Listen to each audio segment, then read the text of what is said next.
lumipat muna kami sa bangka ng anak ni Tatay Noli na si Kuya Danny.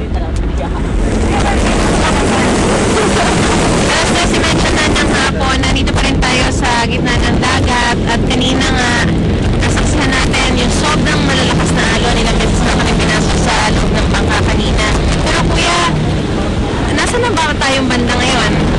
Nandito tayo sa Kalatagan na. Kalatagan na. Pati tagal-tagal ng biyahe namin finally, nakikita ko sa tayo papunta. Graduate ng kursong automotive mechanics si Kuya Danny. Ngayon sa Marinyang sinubok ang trabahong konektado sa tinapos niya.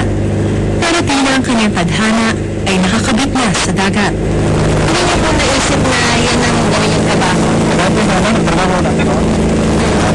Gusto ko rin mahirap din na parang panabo sila sunod. Maganda naman siguro magtawa ko na sarili kong Taray ko ang buhay. Itong bangka niyo na nakatagal. Bago niyo pa ganun ako pala.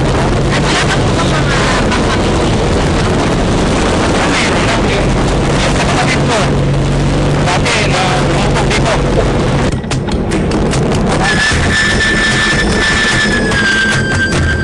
Tatlong henerasyon na pala ng mga mangingisda ang kasama ko sa biyahe. Andito rin ang 17 taong gulang niyang panganay na si DJ na siya na nagpapatakbo sa bangka.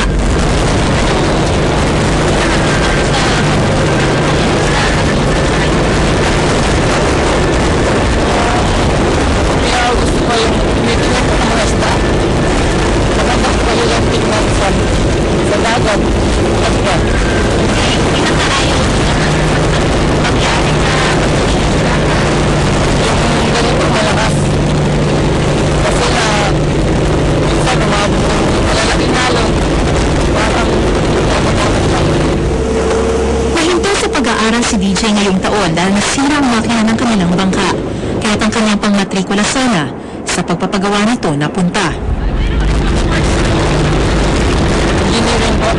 Hindi naman po ako nagsisisi. Ako din naman po may sabi sa mga magulang ko na ipang ayos na lang ng makina para naman kasi mahirap din kasi pumasok ng pinatapos.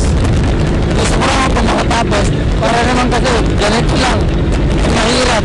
Mas maganda kasi yung barangay stable na trabaho. Kumikita ka ng maganda para hindi ka na mahirapan.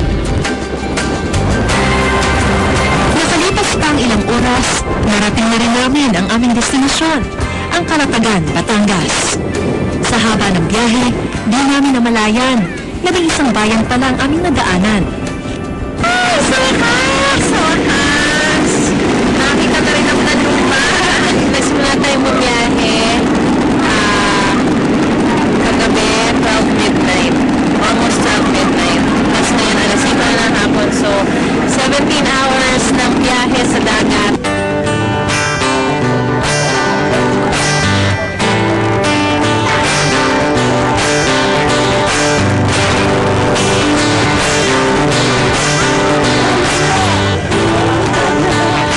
Babaeng si Malu na taga Batangas na ang sumalubong kay Tatay Noli.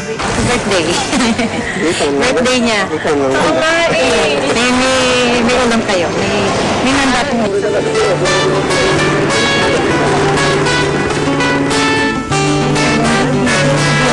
Sa kauna-unahang pagkakataon, makikita ni Tatay Noli ang pinakabagong miyembro ng kanilang pamilya.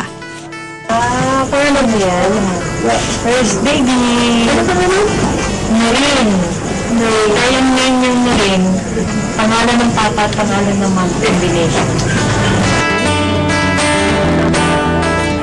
At espesyal na tiging ang naghihintay doon kay Tatay Noli. Ipinaghanda kasi siya ng kanyang anak na si Malu para sa kanyang kaarawan.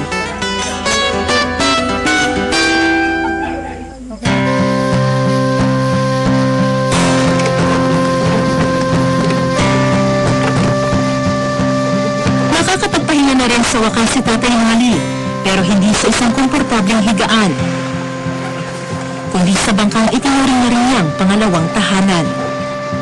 Tanging ang punit na trapal ang nagsisilbing bubong sa makipot at maliit na pahingahan. Sa darating na umaga, magiging mabait kaya ang dagat kay Tatay Noli? At makukuha ang pinakaasam na saganang huli?